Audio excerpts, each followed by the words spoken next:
Hola, no te quiero hacer perder mucho el tiempo, así que voy directa al grano. Si quieres escuchar el audiolibro completo, echa un vistazo al enlace en la descripción. Podrás disfrutar de una prueba totalmente gratuita que te dará acceso a un amplio catálogo de audiolibros. Pero espera, que hay más. Por si todavía tienes dudas, a continuación te dejo con un pequeño fragmento del audiolibro. Disfrútalo. De que ni una sola palabra de True Story fuese inventada. Esta aseveración provocó ciertos problemas económicos a McFadden cuando en 1927 publicó un reportaje titulado El beso revelador, ambientado en Scranton, Pensilvania. Por una desafortunada casualidad, resultó que el reportaje contenía el nombre de 8 ciudadanos respetables de esa bella ciudad. Lo demandaron y McFadden se vio obligado a admitir que las historias de True Story en realidad no eran reales ni verídicas y nunca lo habían sido. Cuando la prensa sensacionalista se puso de moda, McFadden fundó el Graphic. Su característica más destacada era que apenas guardaba relación con la veracidad, y en muchos casos ni siquiera con una realidad reconocible. Presentaba entrevistas imaginarias con personas a las que no había visto nunca, y publicaba historias firmadas por plumas que no podían haberlas escrito. Cuando Rudolph Valentino murió en 1926, McFadden presentó una serie de artículos escritos por él desde ultratumba. El Graphic se hizo famoso por utilizar un tipo de ilustración inventado por el propio periódico, la composografía, en la que las caras de personalidades famosas se superponían sobre los cuerpos de modelos que habían posado en escenarios falsos para crear estampas arrebatadoras. La más célebre de esas creaciones visuales fue la que presentaron, a principios de 1927, durante las vistas judiciales para la anulación del matrimonio entre Edward W. Browning, Papi, y su joven y despampanante novia, ligera de cascos, a la que todos llamaban con cariño Melocotones.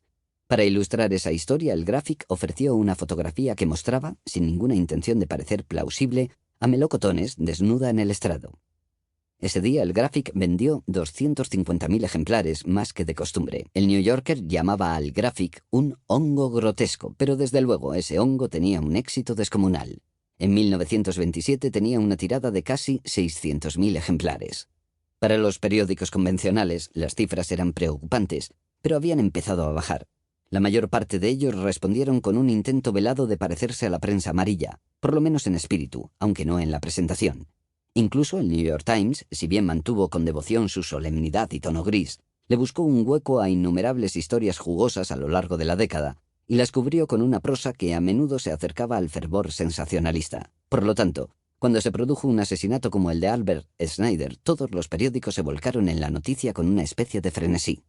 Poco importaba que los perpetradores fuesen de una ineptitud espectacular, hasta el punto de que el escritor y periodista Damon Runyon lo rebautizó como el caso del asesinato bobo, o que no tuvieran atractivo ni demasiada imaginación. Bastaba con que el caso tuviera un componente de lujuria e infidelidad, con una mujer desalmada y un contrapeso de ventana. Esas eran las cosas que hacían vender periódicos. El caso Snyder Gray recibió más espacio en las columnas de los periódicos que cualquier otro crimen de la época.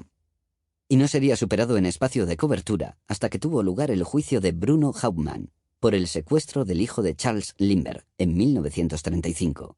Y si pensamos en las consecuencias que tuvo para la cultura popular, ni siquiera el secuestro de Lindbergh estuvo a su altura. En Estados Unidos, los juicios de la década de 1920 eran sorprendentemente rápidos. Gray y Snyder fueron procesados, condenados por un gran jurado y metidos en la cárcel menos de un mes después de su detención. Un ambiente carnavalesco se cernió sobre el Tribunal de Justicia del Condado de Queens, un edificio de grandeza clásica en la ciudad de Long Island.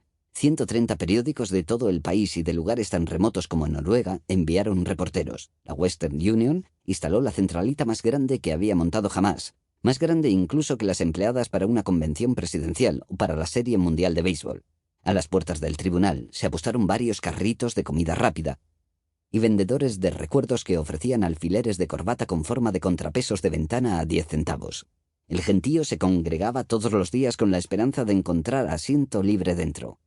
Los que no lo conseguían parecían satisfechos con quedarse fuera y contemplar el edificio, pues sabían que asuntos importantes que no podían oír ni ver se estaban decidiendo en ese preciso momento dentro de la sala. También se acercaron a husmear varias personas ricas y famosas, entre ellas la marquesa de Queensberry y la esposa, sin identificar, de un juez del Tribunal Supremo de Estados Unidos.